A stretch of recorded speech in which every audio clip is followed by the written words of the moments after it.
lovers, and welcome. I want to start off by saying I am so blessed to be in a position to suggest tips and tools and even products that can help you lead a tantric life of liberation and expansion.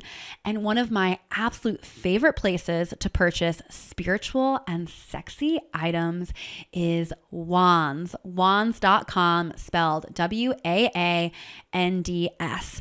Wands sells, you guessed it, crystal pleasure wands, along with so much more, including yoni eggs, free bleed blankets, other amazing products for yoni steaming. I've been using these products and products similar to them for the better part of a decade, and they have been incredible allies in my journey of sexual healing and expanding my orgasmic potential. And I'm so grateful to be friends with the owner, Courtney. She's amazing. She has so generously provided us all with a discount code for 15% off, and that code is Leola. Leola. You can use it on their website, www.wands.com. Again, the code is Leola, Leola, for 15% off. I'll also make sure that this is linked in the show notes. So thank you for listening, and you're welcome for the inevitable pleasure and healing that is coming your way with these products. Now, let's get into the episode. Welcome to Talk Tantra to Me. It is such an honor to be holding space for this divine knowledge to make its way into your ears and lifestyle. Okay, so this episode is part 2 of a Q&A I have been doing with my audience. So a few weeks ago on Instagram, I asked my followers to give me their questions that they have about spirituality, sexuality, high vibe relating, me and my life, anything goes. And the questions were so good. And I got so many questions that I couldn't fit it into one Q&A. I actually had to do 2 parts. Usually I do these Q&As live on Instagram, but it's kind of a good thing because during the live Q&As, people will also put their questions in, and I think that then I would have to do 3 Q&A episodes. So thank you guys so much for being so engaging and bringing such great questions. I love doing these Q&As because what I tend to find is that a question that one person is thinking, other people are thinking, or might be curious about or inspired by. And it's a great way for me to connect with you guys and just give you some real life perspective of Tantra. I find that so many resources related to Tantra and sacred sexuality are quite esoteric in nature, and it can be really powerful to have a more modern perspective of this ancient wisdom. And I see these Q&As as one way to do that. So let's get into it. I will also just say that I mentioned this on the last episode. The last episode, I gave a little bit more context of like what's going on in my life and a little bit more of the taboo talks that we've been having of late. And I mentioned on that podcast that I am exhaling the podcast for at least a season. And the idea of exhaling the podcast is that there very much is an intention to inhale. However, it's a slow tantric exhale, okay? So we started with the last episode, we have this episode, and then I have one more Talk Tantra to Me episode planned before we get to the bottom of the exhale. And that episode is going to be with my husband, Andrew Lloyd Watkins. We're actually in wedding week right now. I'm recording on Halloween Day, and we are getting married on Dia de los Muertos. We're calling it Dia de Devoción. I don't know if I'm saying that actually correctly. With the right accent, I mean. But to us, we have quite a, how do I describe it? I think that the best way to describe it is by sharing a quote, and I'm going to pull it up right now because I just posted it on Instagram. So the quote is, I don't think that this is actually from the Addams Family, but it was posted on a photo with Morticia and Gomez Adams, which if you have not seen the Adams Family, you absolutely have to watch it. But the quote says, I love him, not for the way he silences my demons, but for the way his demons dance with mine. Yeah, my relationship with Andrew has been such an initiation into my darkness, into my shadows, and it has been the same for him. We've had, since we got together, quite this like in the months leading up to us getting together, I was doing a lot of work around death. I signed up for a sacred hunting retreat where I faced death head on and created death very intentionally. um I did a sort of shamanic sexuality death themed retreat.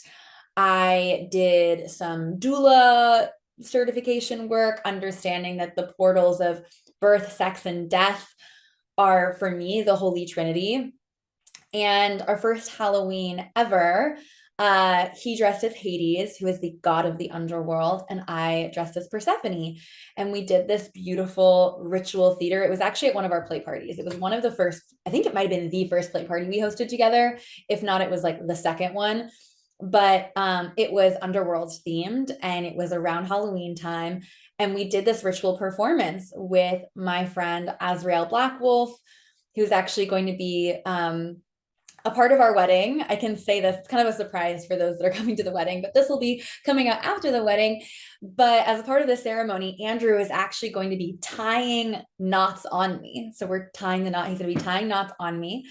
And she is going to be guiding, instead of a typical cocktail hour, Azrael Blackwolf is going to be hosting, guiding a mini shibari workshop for our guests. So a very non-traditional wedding. Andrew has actually said to me, he said, I think I'm going to do a little speech at the beginning of the wedding to kind of say, hey, be prepared to be triggered. So even this morning we were sitting outside, we were having breakfast, and we have two little miniature poodles, and one of them just keeps like we're sitting, we have okay, so we're sitting there eating breakfast. I specifically made some bacon for the dogs, and Anana is our girl dog, and Anana is like basically the Persephone of the ancient Sumerian culture. She also has this beautiful story of descending into the underworld. My last dog, Stuart, was Anubis. He looked like Anubis. Anubis was his middle name, who was one of the guardians of the underworld in the Egyptian lineages. So, and Andrew and I also have this like Isis like vibe going as well. So anyways, and Isis is the ancient goddess of love, sex, magic, fertility in ancient Egypt, and she's married to Osiris, and Andrew is very Osiris. And she basically brings him back to life. There's like a whole myth about it. I'm not going to go into it, but we're sitting there at breakfast. I feel like I'm going all over the place. I meant to just get into the questions, but I know you guys like the life update, so I'm gonna flow with what's alive, what's coming through. We're sitting there at breakfast. Anana is like wants all the bacon. She is just sitting there like, give me the bacon. I want the bacon. I'm present. I'm here. I'm gonna be a good girl. Give me the bacon.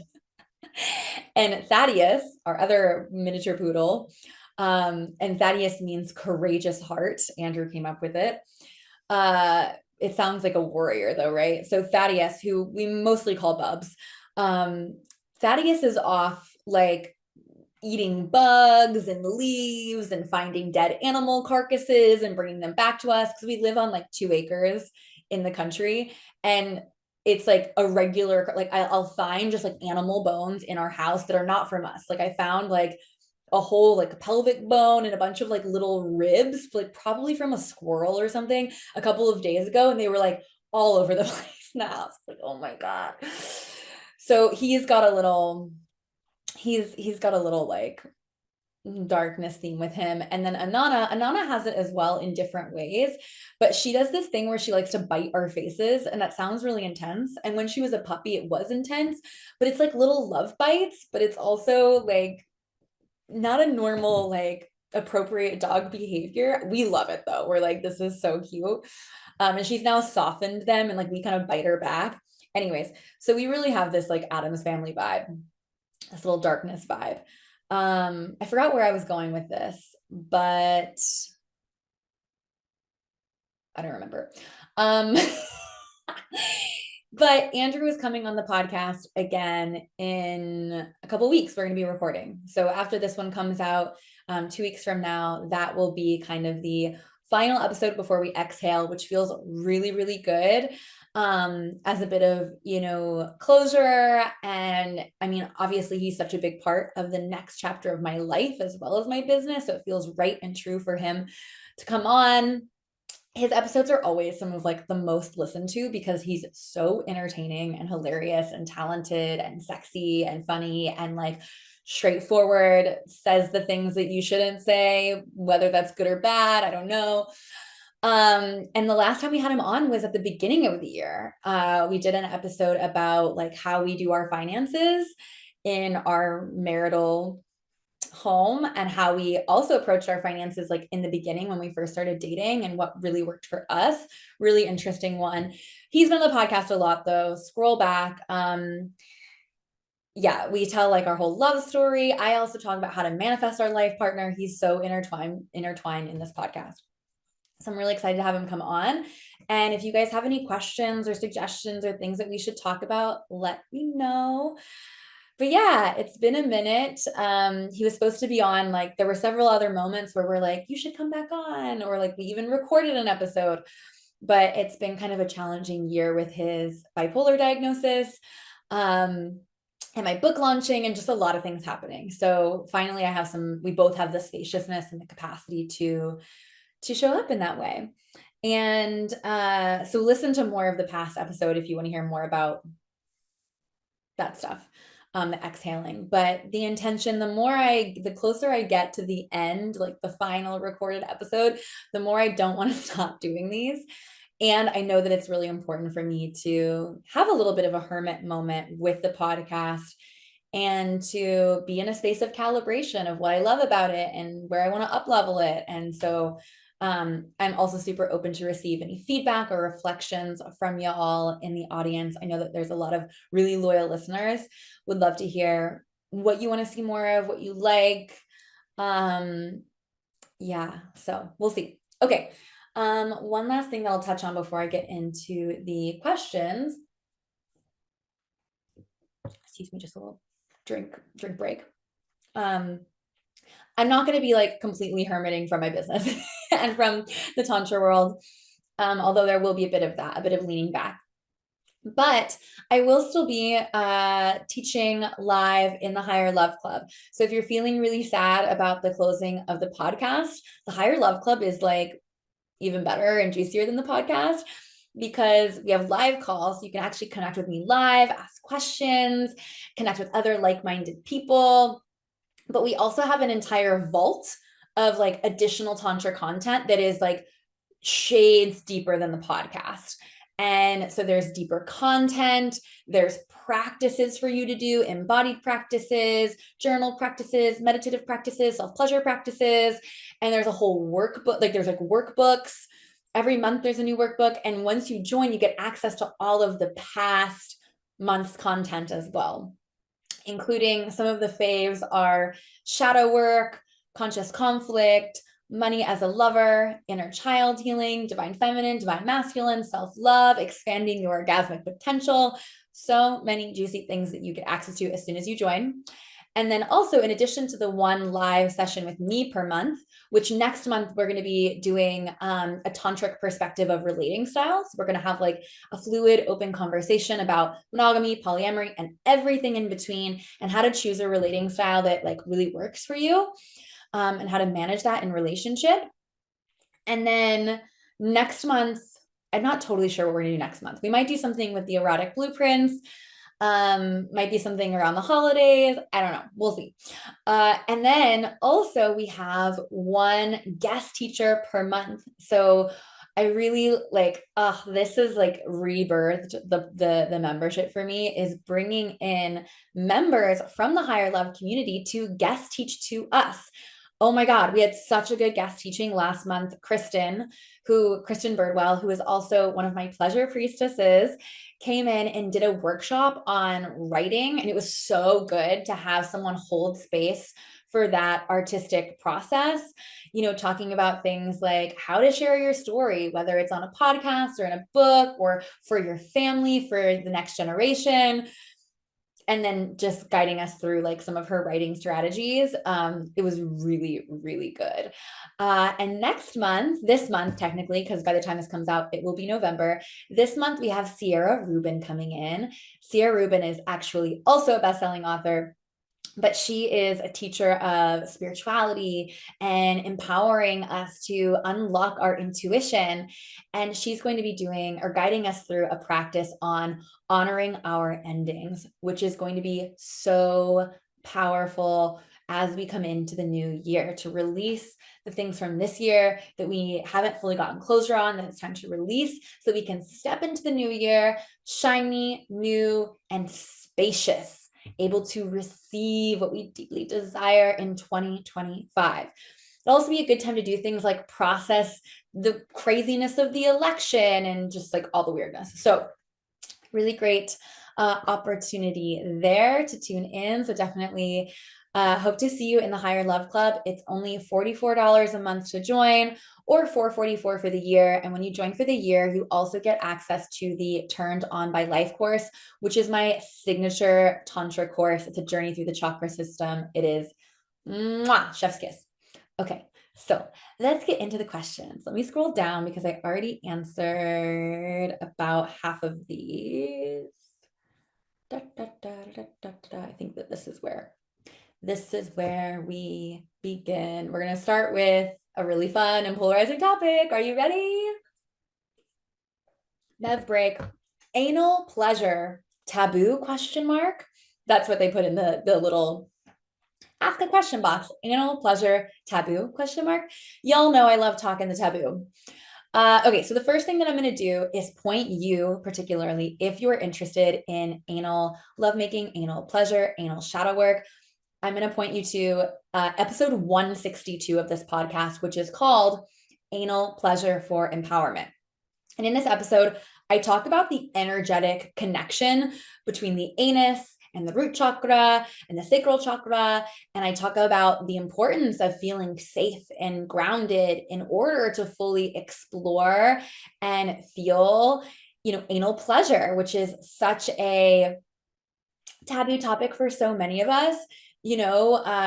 From a young age, we're taught that our ass is gross and dirty, and there's this fear of fecal matter coming out, which is all like totally legitimate, but all can be worked around, right? And I also want to just highlight that insertion is not required to take advantage of anal pleasure.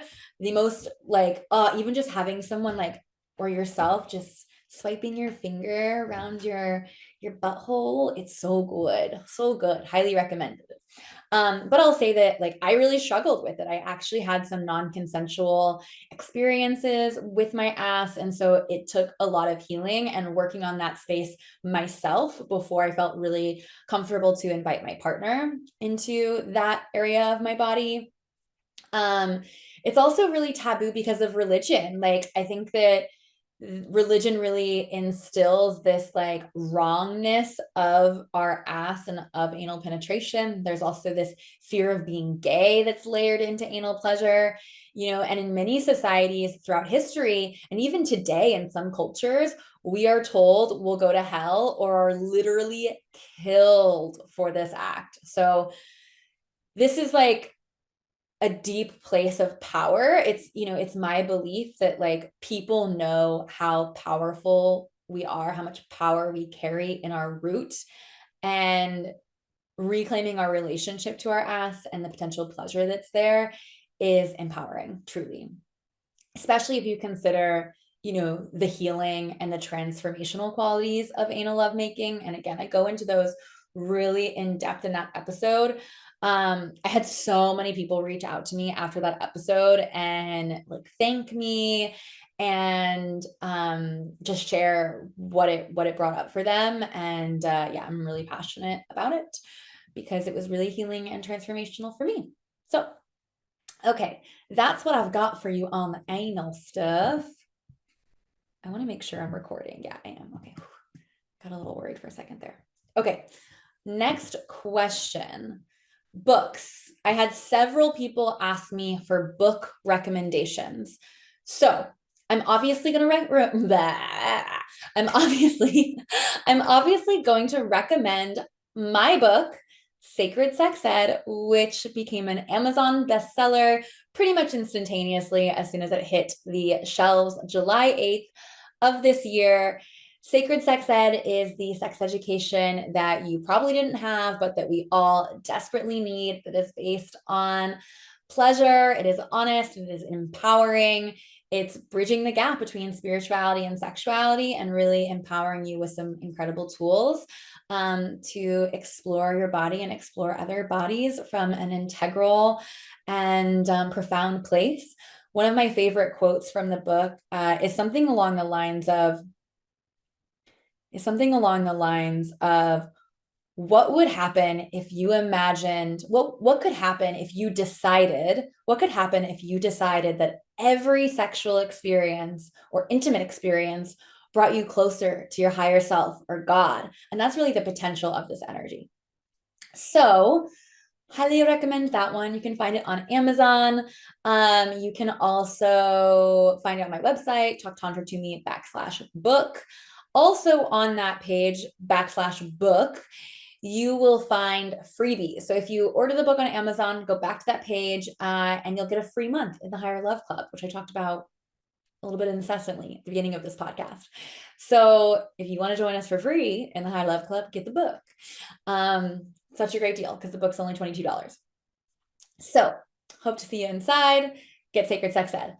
Other books, okay? Sexual Awakening for Women, a tantric workbook. This one's by Dr. Shakti Mary Mullen, Dr. Sherry, something like that. But it's Sexual Awakening for Women, a tantric workbook. Amazing book. Let's see. For men, I recommend The Multi-Orgasmic Man. It's a little bit more of a Taoist perspective of sacred sexuality and Tantra. For more classical Tantra, I recommend Tantra Illuminated by Christopher Wallace. This is the best classical Tantra book I've ever read. It also gives a really deep history of Tantra, like philosophy of Tantra. It's really, really, really incredible. I read it earlier this year and like, I wish I had read it years ago. It's so good. So highly, highly recommend that one.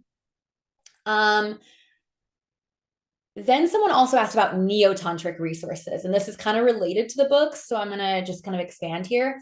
So my book, again, is also a little bit more on the NeoTantric side. Also recommend Urban Tantra by Barbara Corrales. I think that's her last name.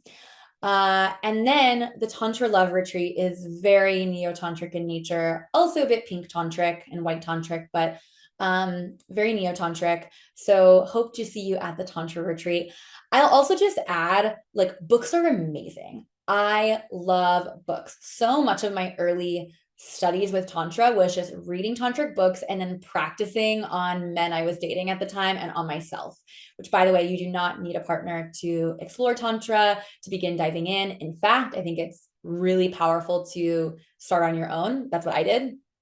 So I will say that, like, books are so amazing, and the biggest transformations that I've had in this space have been at retreats. Like, retreats are the best value for money that you're going to get in the transformation that's available. It's just, there's something special about really committing over the course of 3 days with a group of other people that are equally committed, and that energetic power and signal that sends to the universe, and then the uniquely curated exercises that you can only do with like a certain group of people that all just come together for this like ritual. It's just incredibly powerful.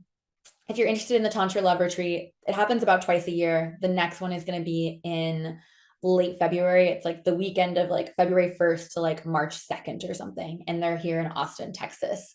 And we're going to be doing a level 2 next year as well, which is going to be really deep, more like shadow work and sex magic and alchemy and like pushing your edges and taking things to the next level. So if you're like a little bit more experienced in the Tantra space and you're like, I don't know, do I need to do the level 1 or the level 2? Feel free to reach out to us and we can like let you know what we think. Hello, lovers. Please bear with me for a brief interruption with a vulnerable share and offer from my heart.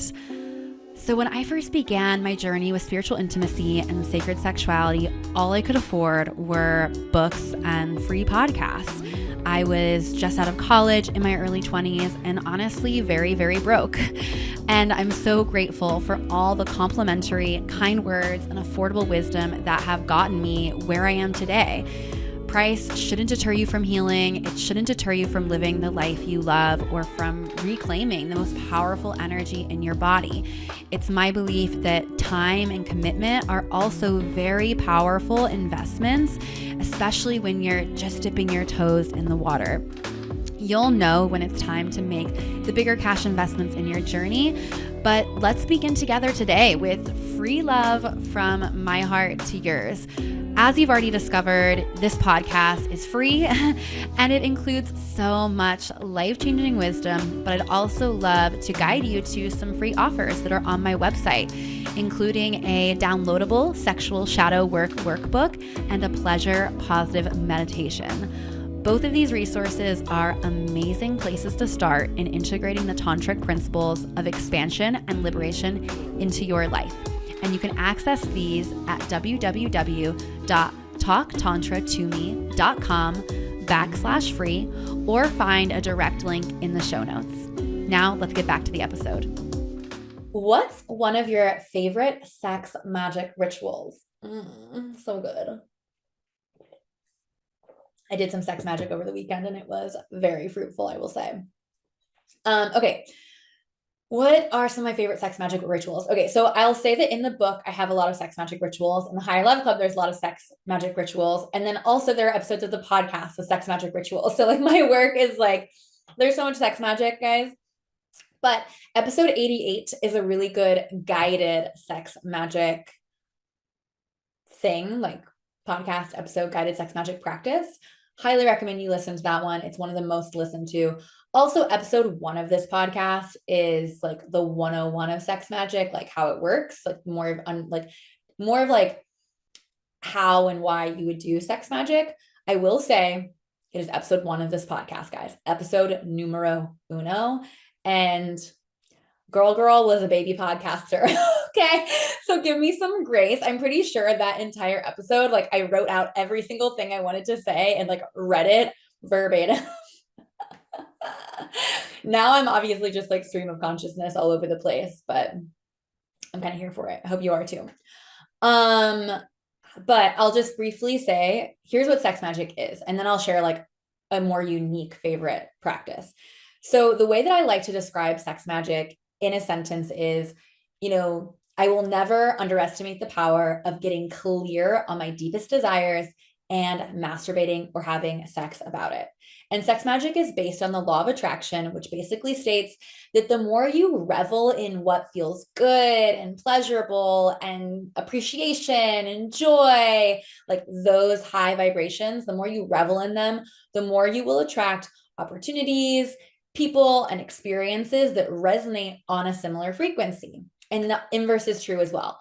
The more you revel in entitlement and anxiety and fear and frustration, the more you're going to attract experiences on those frequencies. And it's not about not feeling those tough feelings. It's about feel them, alchemize them, move through them, get to the other side. Okay.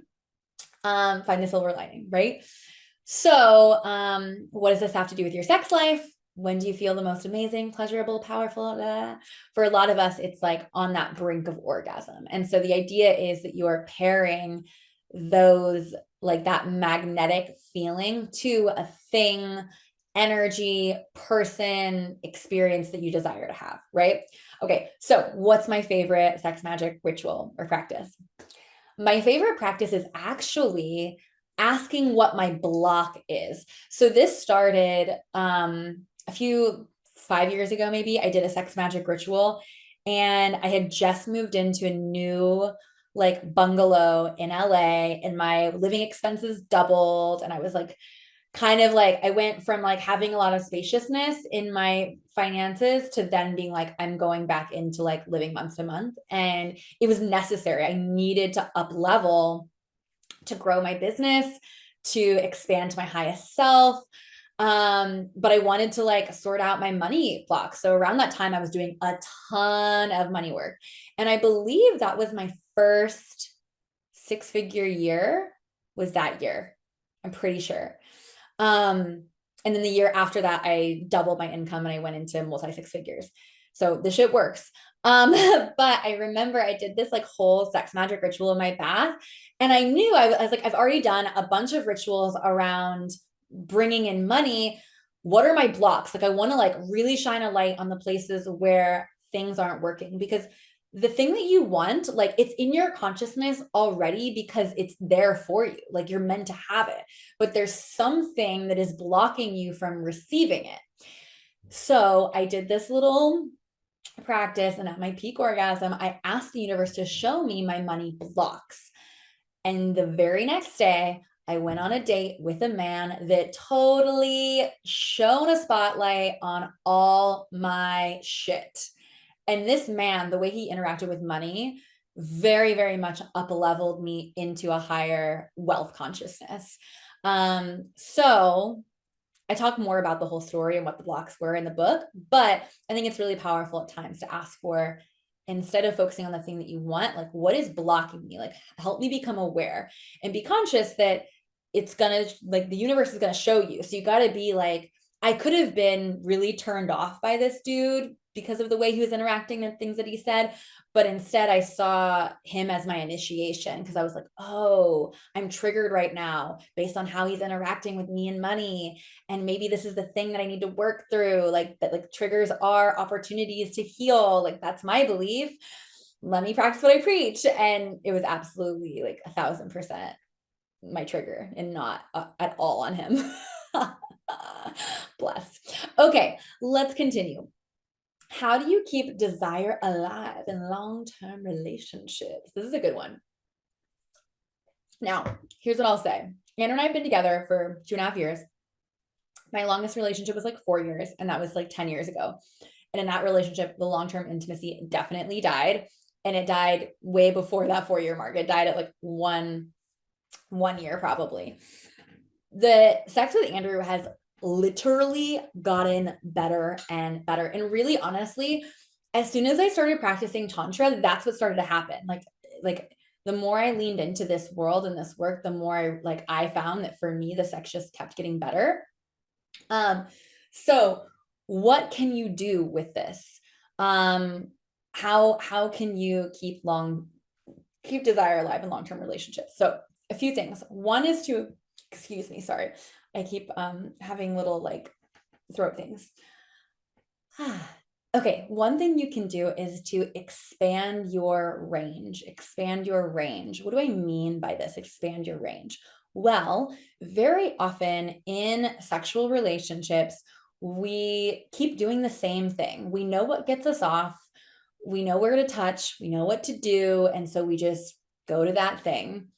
And it starts to get really boring. It starts to get boring for us in our soul. It starts to get boring for us in our bodies. So expanding your range can be really powerful.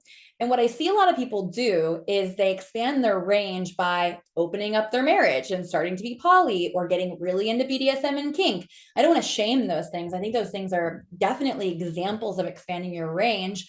But expanding your range can also look like slowing down. It can look like eye gazing. It can look like being devotional. It can look like exploring your asshole. Like it can look like so many different things. And so I'm like, when a couple comes to me and they're like, we want to open our marriage because we're bored, I'm like, let's first expand the range within your relationships. I'm going to give you a set of different tools that I like to use to get deeper into your desires and like shine a light into the shadow of the things that you might not be aware that you even like. Let's start there and then see what else is available. And if you do really want to open your relationship. And I'll even just share really like vulnerably at the beginning of Andrew and I's relationship, my range was really wide and his range was quite a bit smaller. And it took a bit of, massaging and working and doing my pleasure priestess job of like showing him the menu. So I actually wrote this little bit about like, do you have low libido or are you just not having crave worthy sex? And I actually wrote this in the workshop that we did with Kristen. So in the Higher Love Club. But here it goes.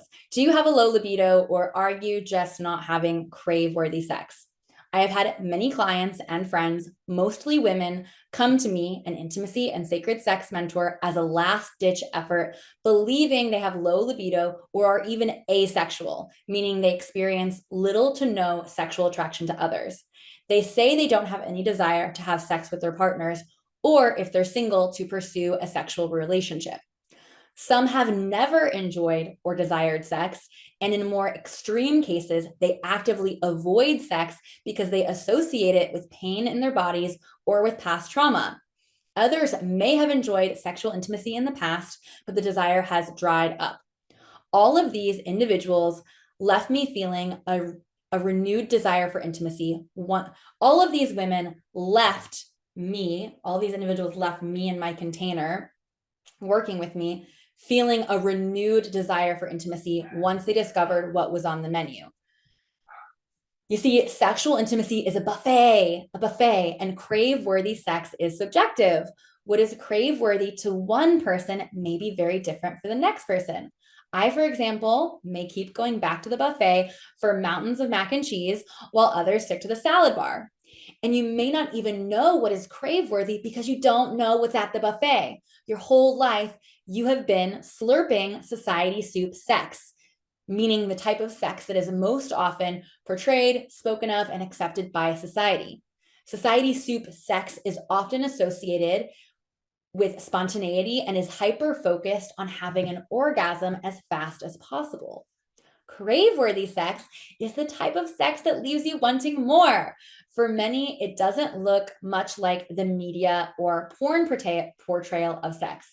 It might be energetic, it might be more kinky, or more sensual than what you've been exposed to. To find what is crave worthy for you, you must do three things. One, let go of your diet, aka the societal conditioning that says the buffet of sexual experiences is bad, wrong, slutty, dangerous, etc. And this is often called shadow work. Number two, go in with an empowered mindset of eating, quote unquote, with balance, wellness, and nourishment in mind. Meaning, this is not a time to gorge yourself so much that you create more damage than good. This is a time to be sovereign in your boundaries, needs, and desires. And step three, explore the buffet, try new things, go back for more of what you like and leave the rest. And I've guided countless clients through this process, and they begin to have more transformative and restorative intimacy, and they begin to crave intimacy more often, and it becomes more interesting and sexy and fun. And those that thought that they were asexual end up realizing that they are not. They just weren't having crave-worthy sex. So, what I want you to know is that there is a buffet of sexual experiences and liberation, and you don't need to settle for society soup sex or starve yourself. Okay? Okay, great. Glad we're on the same page. So, expand your range for long-term relationship. Also, I find that even just working on your communication and doing practices that deepen intimacy with your partner, like add a lot of fire and zing to intimacy, as well as polarity practices. Part of the reason why I think I think that desire decreases in long-term relationships is that you just kind of become roommates. So the depth begins to wane and the fire and the polarity begins to wane. So doing practices around that can also be really powerful. And then plan Tantra date nights. Plan Tantra date nights. So there's a whole episode about planning Tantra date nights. It's episode 73. And I also do work with couples. I work with a lot of couples. I love working with couples on their intimacy and renewing their intimacy. One of my favorite moments in my career was after doing, I did a 3-day retreat, private retreat for a couple in Joshua Tree. And the very first night after our like ceremonies of that day, the wife said to me,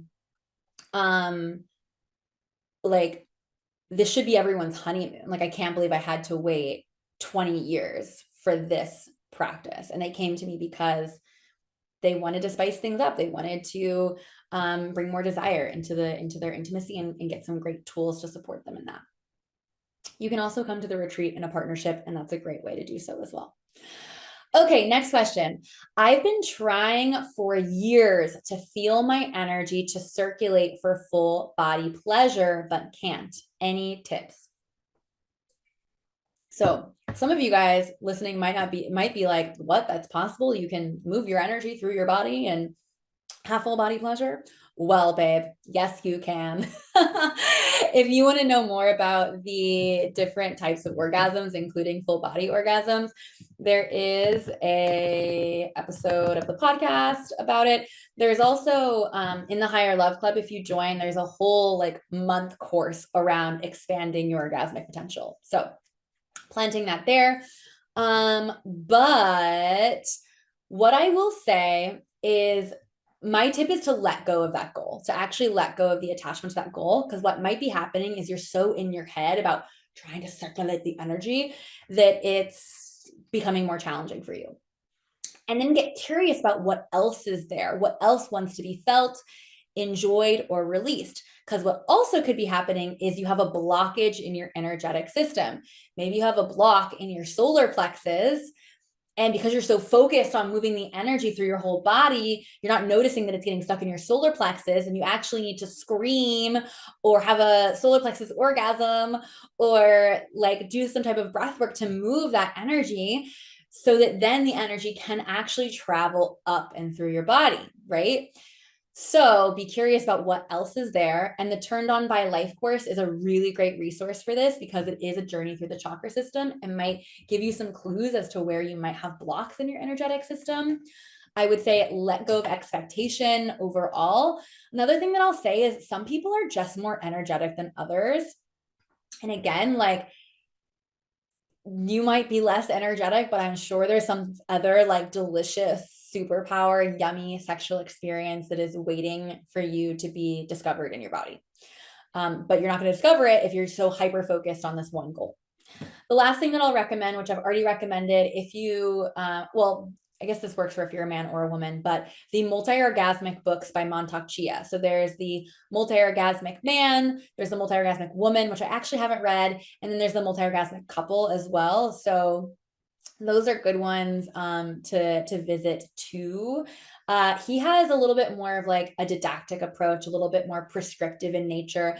So he'll say things like, do 10 pelvic floor contractions and then take a deep breath and then do 10 more. And it's like very like a bit rigid. So I like to say, look, these are great tools. But again, if you are really in your head about doing it right, it can actually take you out of your body. So it works for some people, it doesn't work for other people. Okay, here's another really fun question. Are there ways that you merge daddy, daughter, little girl, DDLG, daddy, daughter, little girl dynamics with Tantra? Are there ways that you merge daddy, daughter, little girl dynamics with Tantra? I will say very vulnerably that I'm very into the DDLG dynamics. Not always, but I do like them. So yeah, absolutely. I like to work with daddy as an energy that exists within me. I have this shirt that says daddy is a state of mind. And I actually have a whole podcast about, like, I have a podcast called Daddy is a State of Mind, working with the divine masculine. But I also like to work with the universe's daddy, like the universe as my sugar daddy and I'm the sugar baby, or like the universe as like the holy father that's going to bless me. I also play with this in my relationship as well. I think that it's a really beautiful way to explore the dynamics of sacred surrender. And there's a whole chapter in my book about sacred surrender. It's like seeing the sacred in everything. I think there's really a lot of power in beauty and going to these more taboo desires and themes that is empowering. And like that's Tantra, like in the more classical forms of Tantra, there are lineages that like the whole work is around seeing God and the sacredness in everything. And it's really easy to see the God and the sacredness in the blooming flower, but it's not as easy to see the sacredness in the mud that it grows in, right? Or like, which is like, mud is basically like decaying animals and like bugs, and so it's like seeing that piece that like this desire, which might be a little bit more taboo in nature, is a fertilizer for you in some way. If it's giving you life and excitement and joy, why don't we capitalize on this and let go of the shame, the guilt, the fear, which I feel a lot of people relate to with these dynamics. So how do you merge daddy, daughter, little girl dynamics with Tantra? It's really just about intention. What is your why for exploring these dynamics? So for me, I've always been into these dynamics. I've also been into like public degradation stuff and like really, really questionable, quote unquote, and taboo kinks. And what I realized when I started learning about Tantra is that it was a way for me to re-explore my trauma, and like basically re-traumatizing myself through these dynamics. And in a way, it made me feel alive, but my relationship to it at that time wasn't healthy. So I actually took a break from all of my kinky life desires, and I really just focused on self-love. And I worked a lot with like yoni crystals and yoni eggs and pleasure wands, and it really, really supported me. And then after a couple of years, I went back to those dynamics and that scene. And it was like so light and fun and playful. And I saw it as this safe space for me to explore the wide range of my humanity, as well as exploring like power dynamics and my own power and what's available when I surrender and I let someone else like take the lead, like a daddy energy. I wrote about this in my book, but there's a research study from Eva Krakow, and she notes that we make, I think it's like 32,000 decisions a day. So what happens when we give up our decision making capacities is that we have like this insane openness in our being, in our consciousness. We're able to go really deeply within ourselves rather than interacting with the outside world. So there's lots of power in letting someone else hold your power for a period of time, whatever that might be. So I also want to briefly speak into the 4 core erotic themes. And I did do a whole podcast episode about this. It's episode 144. And the core erotic themes are based on the work of sex therapist Jack Morin. And basically, he did all this research around desires and sexuality, and he found that the sexual arousal results from an interplay of attraction and obstacle. So there's like this piece of attraction and this thing that we have to get past or get over, and both of them are necessary. He says necessary. I don't necessarily think they're necessary, but he says they're necessary stimulants for eroticism. And so Jack Morin kind of discussed and shared this way to understand and embrace our deepest desires, no matter how taboo they are, without shame or guilt. And the 4 corners of eroticism are defined as longing and anticipation. That's a big one for me. Violating prohibitions, searching for power, and overcoming ambivalence, overcoming someone that isn't as interested in you, right? So when we're looking at daddy, daughter, little girl dynamics, we're looking at definitely violating prohibitions. This is not something that's like okay in society to actually do. We might be looking at longing and anticipation, like wanting daddy wanting me, maybe, and it's like, oh, like I want it so bad, and I'm in that longing, and that longing is so hot for some of us. Also maybe searching for power, searching as the little girl, searching for validation, as the daddy being empowered. It could be different things for different individuals. Even overcoming ambivalence could be a thing where it's like little girl wants daddy's attention, she's not getting it, she's got to overcome that, and like there's something sexy and like that like finally I got his attention, I got his reward, right? Like that's so big for so many of us. And this could even be a way that you heal your relationship to your father, to your father wound. A lot of us are reliving our father wound in our relationship to men as women and as men, but specifically in this more sexual dynamic, generally speaking to women here. So yeah, you could approach that really unconsciously and keep getting into relationships with men that represent your father, but in a way that it's like your father wasn't there, so they're avoidant, right? Or you could see it as an opportunity, like really hold me like my daddy never did. Now, my invitation would be to be mindful of how much that spills into your holistic relationship, because that could get a little bit disempowering with time.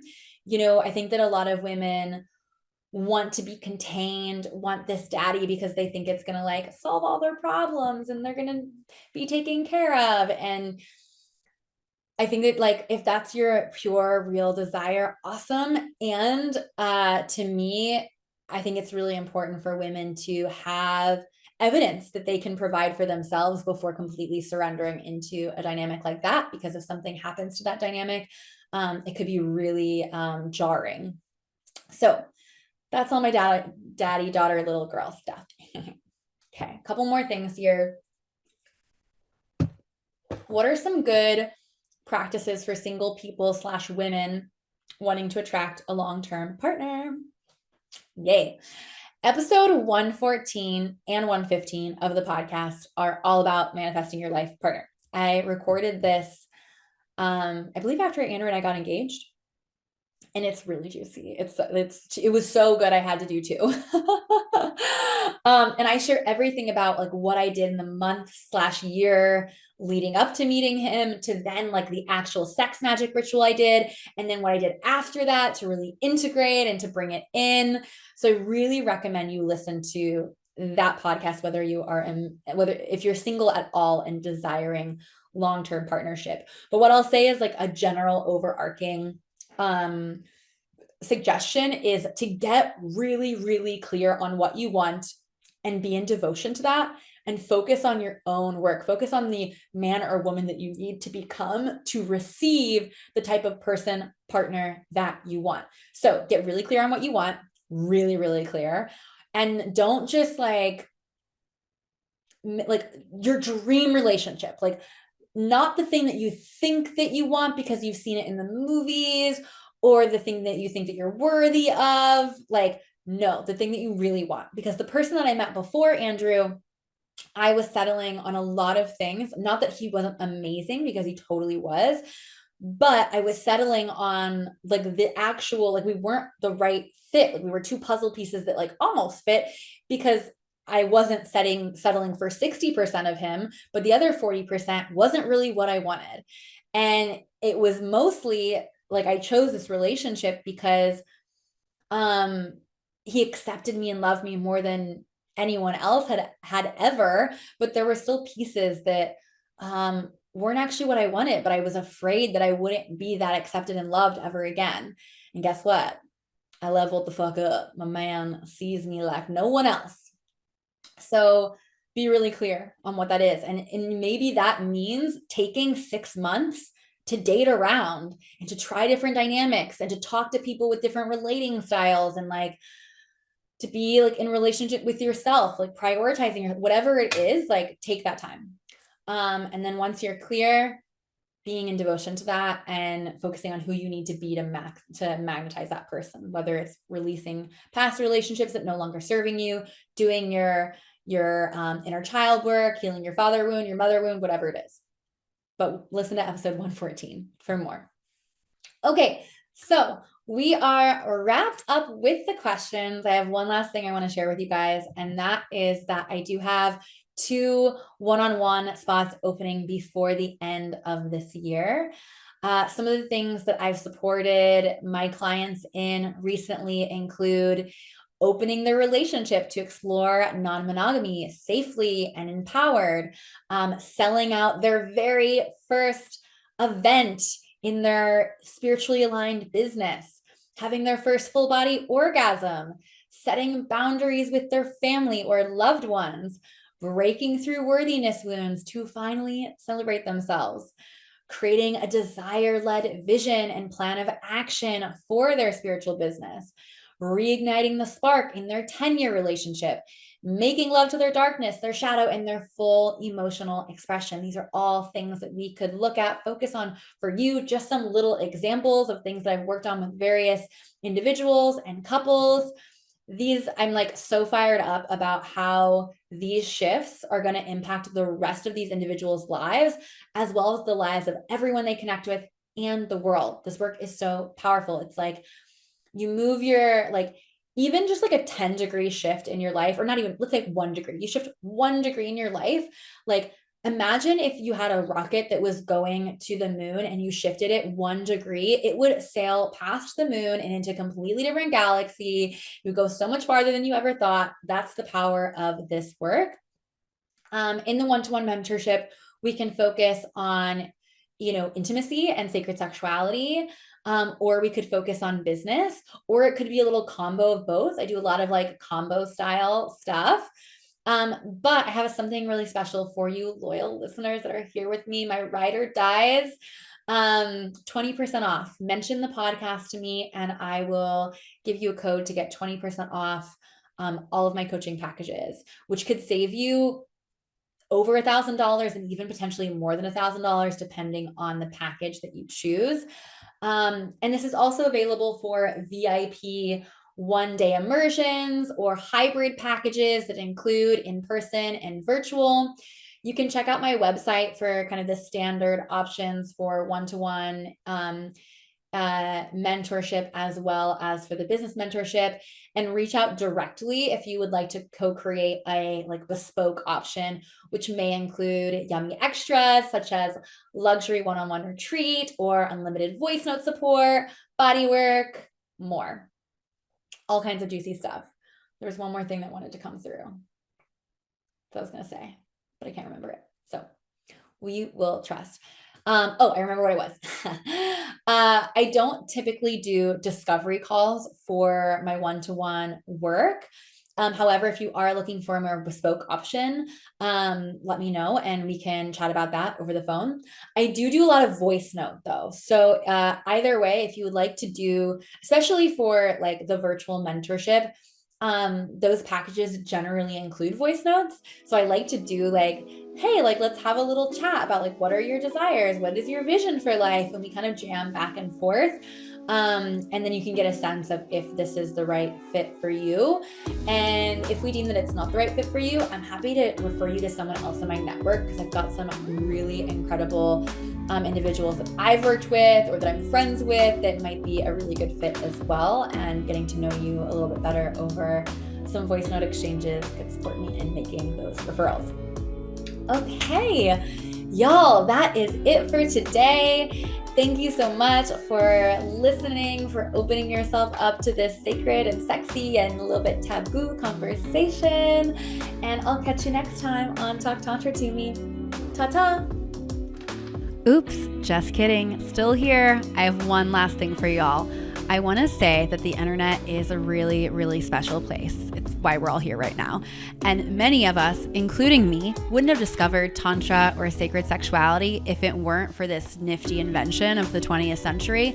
And almost none of you would have found my work and my vision without it. I love the internet, and I deeply desire to expand beyond it, to experience more real life love, community, and connection. So I invite you to check out upcoming Tantra events at www.talktantratome.com/events, or click the link in the show notes. I can't wait to give you a big squeeze in real life.